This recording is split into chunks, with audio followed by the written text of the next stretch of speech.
Olá, turminha! Sejam bem-vindos aí ao canal do Creus Matemago, né? Nosso objetivo agora nessa nova saga aí é a gente estudar, se aprofundar um pouco mais a respeito sobre as frações, né? Esse tipo de número que aparece aí eventualmente e a maioria dos estudantes sempre tenta fugir, né? De alguma forma, deixa a questão em branco, não entende muito bem. Então a ideia aqui é a gente dar esse alicerce, né? Para que a gente consiga entender. Então, claro, né? Assim como qualquer conteúdo, a gente precisa estudar, demandar um tempo aí para isso, para a gente realmente dominar esse conteúdo, né? Se apropriar desses conceitos. Então, antes da gente efetivamente entrar no conceito de fração, ok?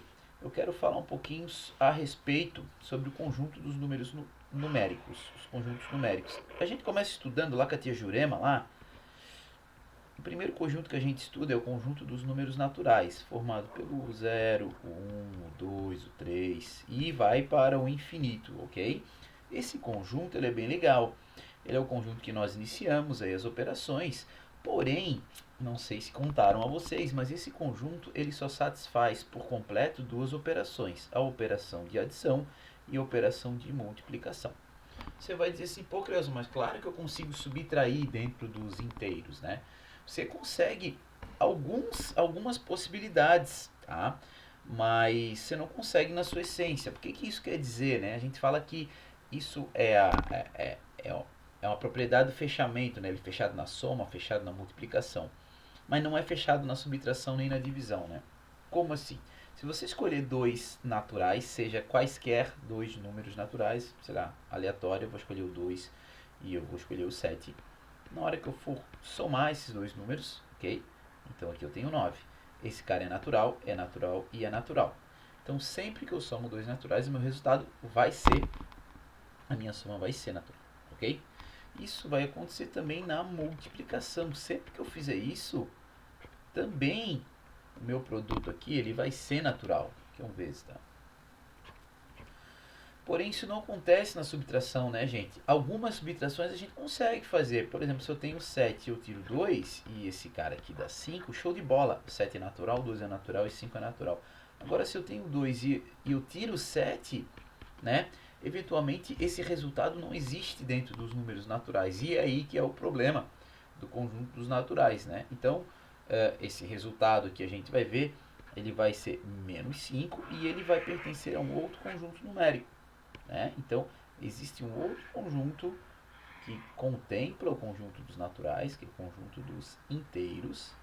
E agora sim, dentro dos conjuntos dos inteiros, eu consegui satisfazer mais uma operação. Então, ele é fechado na soma, na subtração e na multiplicação. Ok? Então, aqui nos números inteiros vão estar os números negativos, tá? Então, aqui vai estar contemplando o menos 1, o menos 2, o menos 3. Os naturais estão dentro dos inteiros, então todo número natural também é inteiro, né? E daí, faltou qual operação ainda para a gente conseguir satisfazer, né? Por que o natural e o inteiro eles não satisfazem a divisão? Bom, muito simples. Você pega 2 e divide para 3, quanto que dá? Com certeza esse resultado não é um número inteiro. Então, existe um outro conjunto, né? Foi pensado num outro conjunto maior de grande aqui. O símbolo é um Q, beleza? Esse Q vem da palavra quociente e aí sim, esse conjunto ele é bem legal. Ele satisfaz as quatro operações, tá? Então, dentro desse conjunto, eu consigo contemplar todos os outros, né? E esses números que, na sua essência, eles não representam um número inteiro, né? Ele representa uma parte, ele representa uma fração de uma quantidade. Então, para representar isso daqui, ó, veja só. O conjunto dos racionais é um conjunto muito pautado na divisão, porque ele vem para solucionar o problema da divisão, né? Se vocês olharem até para o símbolo da divisão, não lembra uma fração, um tracinho, um número em cima e outro embaixo? Tá? Então, a palavra que, né, esse conjunto, o nome dele é conjunto dos racionais, mas a palavra que, ela vem de quociente, que é o resultado da divisão, né? você tem lá 10, você divide para 5, o resultado é 2, o 2 é chamado de quociente. O quociente a gente escreve assim, ó, quociente, tá? Então, esse Q deu origem a esse Q, que é o símbolo, tá? E as frações, elas vão estar dentro desse conjunto. Um número que ele é racional, então, esse símbolo, ele significa racional. Um número que ele é racional, ele pode aparecer de duas formas. Ou ele vai aparecer como uma fração, ou ele vai aparecer como um número decimal. Então, nesse momento, a gente está estudando uma parte dos conjuntos dos números racionais, estudando as frações e as frações ainda positivas, né? A gente ainda não entrou ainda na plenitude do conjunto dos racionais. Isso aí vai acontecer lá no 7º ano. A gente começa então a entrar profundamente. Então, a ideia aqui, 5º, 6º ano, é a gente trabalhar com os racionais, mas com a parte positiva dele. Então, eu gosto sempre de dar esse apanhado para a gente se localizar onde nós estamos. Então, a gente, para o 5º, para o 6º ano, a gente deu nós sabemos o que? A gente sabe operar dentro dos naturais, dentro dos inteiros, só os inteiros positivos, né? Que são os naturais, crescido zero. E agora a gente vai aprender, tipo assim, uma parte dos racionais, ou seja, os racionais positivos, tá? Representados por frações. Dito isso, feito essa introdução, a gente então começa a iniciar a nossa aulinha, valeu? Então, o que é uma fração? Fração é aquele, é um número, né? Uma representação de uma quantidade que, a princípio, essa quantidade ela não é um número inteiro, ela é uma parte, ela é uma fração. Tá? A fração ela é composta por dois componentes, por duas partes, né? O número que está em cima e o que está embaixo. Tá? Então, vou colocar aqui, por exemplo, isso aqui, 2/3. A gente lê assim, né? 2/3, né?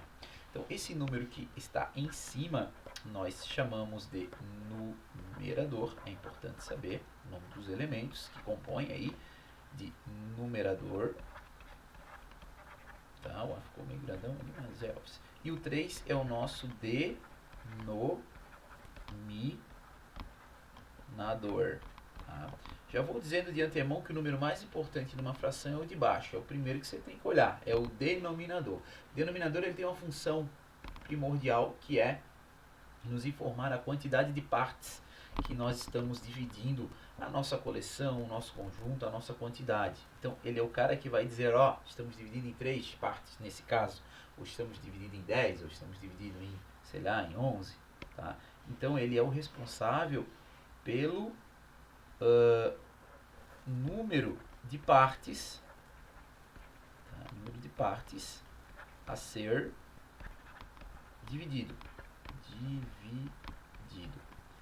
E o nosso numerador, ele é responsável pelo quê? Pela quantidade de partes que a gente está utilizando, que a gente quer representar. Essa quantidade de partes que a gente quer selecionar. Então, a função do numerador é nos dizer a quantidade de partes que nós estamos utilizando, né? Então, as partes, são as partes que são selecionadas.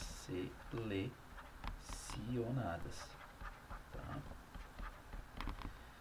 Bom, então, para a gente representar esse cara aqui, é muito simples. Você pode ter, geralmente a representação gráfica, você pode usar qualquer figura, mas uma figura que tenha aí uma simetria razoável, né? Nesse caso, eu vou usar uma circunferência, uma tentativa de circunferência aqui, tá? Bom, essa fração está dizendo, olha, essa tua circunferência tem que ser dividida em 3 partes iguais. Então, eu vou prontamente dividir em 3 partes iguais. Claro que aqui não vai estar exatamente, fazendo a mão livre, mas a ideia é mais ou menos essa. E dessas 3 partes, eu estou selecionando quantas? Estou selecionando 2. Então, eu vou pintar aqui 2 dessas partes que eu estou selecionando. Então, olha só, essa quantidade aqui é a quantidade, né, que eu estou selecionando aqui. Até tem uma história, aconteceu comigo, uma vez eu cheguei na pizzaria, pedi para a garçonete, né, foi atendido pela garçonete, era uma pizza gigante, ela falou assim, olha, a pizza gigante tem direito a 3 sabores. Aí eu tava lá, né, com uma pessoa lá, Aí eu falei assim, olha, eu gosto muito de marguerita, e você? Ela, gosto de pepperoni. Aí eu assim, puxa vida, é, não surgiu um terceiro sabor. Aí eu pensei, não, vamos fazer o seguinte então, você faz pra gente 2 terços de marguerita e o resto de pepperoni, né? Aí aguardei. Quando chegou a pizza, como é que a pizza tinha? Então a pizza era para chegar assim, ó. Isso aqui de margarita, isso aqui de pepperoni. A pizza chegou assim, metade margarita e metade pepperoni. Então, provavelmente ou a garçonete ou o pizzaiolo não sabe o básico de fração, né? Pelo menos aí era importante saber nesse segmento aí, né, do ramo alimentício. Mas retornando aqui para a aula, né? Então, uma fração é isso. É um número que a gente utiliza para representar uma parte de uma quantidade, né? Ou uma quantidade mais alguma parte. Então, é um número como qualquer outro. Tá? Representa, e interessante a gente saber que as frações então estão dentro dos conjuntos dos racionais, assim como o prof já tinha falado anteriormente. Beleza? Bom, aqui a gente tem uma atividadezinha só para, né? Atividadezinha tipo lá que a tia Jurema passava, só pra gente dar uma concatenada, né? Na parte gráfica para a parte numérica. Então, o nosso primeiro probleminha aqui, como é que é? Nós temos o inteiro, ele foi dividido em quantas partes? Em duas, e eu selecionei uma. Né? Então, 1/2, beleza? Próximo, também tem o meu inteiro, só que agora é um quadrado, enfim, e foi dividido em 4 partes iguais. Então, meu denominador é 4. Né? Foi dividido em 4 e eu selecionei quantas? A seleção sempre é o que está pintado, tá, gente? Selecionei quantas? Selecionei 3. Então, 3/4, tá? Próximo, também tem um quadrado, só que agora ele foi dividido em 9 partes e eu selecionei 4. Então, 4/9. Quando a gente vai ler as frações, tá? O numerador a gente sempre lê como número e o denominador a gente lê utilizando o sistema ordinal, tá? Ou seja, o sistema de posição. Beleza? Então, eu leio como 4/9. Se fosse 4/8, 4/8, né? E quando passa de 10 a gente utiliza a palavra avos no final, tá? Então, por exemplo, se você escrever aí, sei lá, 5/11, eu posso ler 5/11, né? Mas, assim, a forma com mais rigor seria 5/11, ok? Então, tranquilo, né? Vamos continuar aqui. Dividir em quantas partes aqui? 5. Selecionei 2. Então, como é que eu leio 2/5, beleza? Aqui tem uma pirâmide, aqui tá uma pirâmide, um triângulo, né? E dividi em 4 partes, peguei uma, 1/4, e por fim, a última, né? Dividi em 4 partes o nosso quadrado e selecionei 2. Ok? Então, tranquilo. Até aqui, vamos para mais um exercíciozinho para tirar esse, né? Esse ferrugem aí, esse, né? Esse paranho aí do conhecimento. Vamos lá, que fração representa uma semana? Uma semana no mês de abril. Bom, a primeira coisa que a gente tem que pensar é que sempre quando a gente está utilizando frações, elas têm que estar na mesma unidade. Aqui eu tenho a unidade de tempo semana, aqui eu tenho uma unidade de tempo mês. Então tem que achar uma unidade que é comum. Posso usar dias, né? Então, em dias, uma semana tem 7 dias e o mês tem 30, no mês de abril. Então, a resposta aqui seria o quê? 7/30. Beleza? Molezinha, né? Que fração do ano representa 5 meses? Opa, o ano tem 12. E aqui ele está querendo saber 5. Então, do ano é 5/12. Tá? E vamos aí para a última questãozinha. Uma pessoa deve caminhar 100 metros. Enfim, deve caminhar 100 metros. E ela já andou 65. Tranquilo, né? Que fração do total? Opa, que fração do total? Total é quanto? Total é 100. Ainda falta. Bom, se ela andou 65 para o 100, ainda falta 35, né, galera? Se eu pego meu 65, somo com 35, aí vai dar o 100. Então, a fração é 35 centésimos. Beleza, gente? Espero que tenha ajudado. Tem uma saga aí, uma série de aulas sobre frações. Importante vocês assistirem cada uma.